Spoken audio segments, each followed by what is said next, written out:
pagi.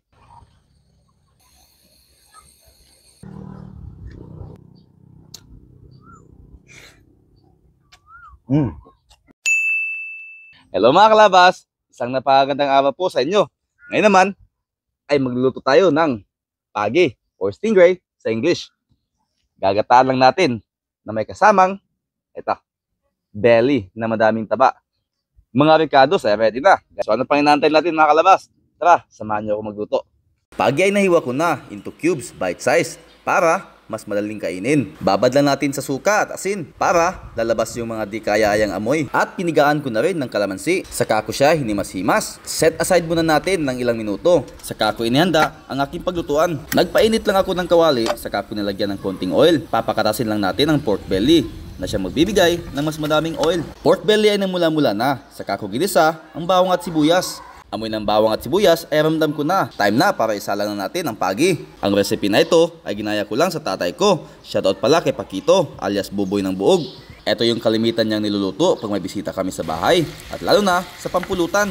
Papatuyuan lang natin to ng ilang minuto. After a few minutes, tingnan natin ano nang itsura sa loob. Ayan na. Kumakatas na siya. Huwag sa Bisaya pa, gipakupsan. Gustong tekstura ay achieve na. Lalagyan lang natin ng luya. The best yan sa dagdag amoy at tanggal langsa.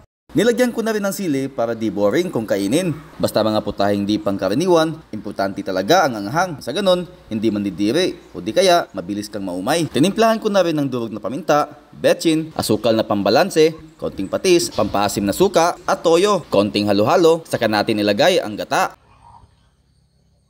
Papaangatin lang natin ang sebo na galing sa gata.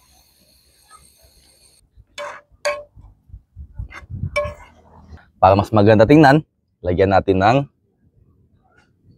onion rings. So ano pa inaantay natin? Tara, samahan niyo akong kumain. Sabaw muna. Tatakam ako sa sabaw mga kalabas, oh. Kasi napakasarap ng sabaw niya. Makrema.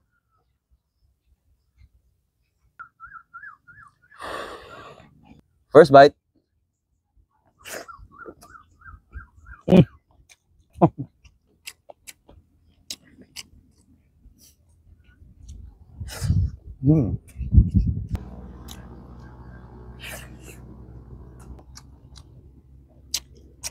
Ibo to, makakain.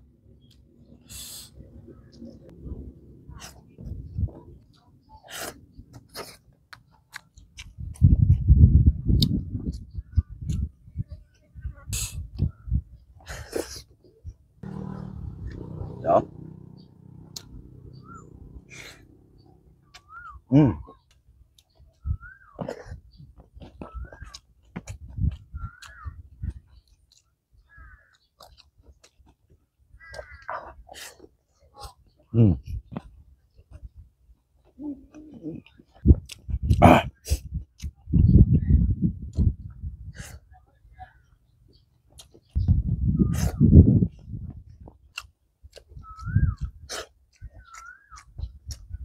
Lambot-lambot to.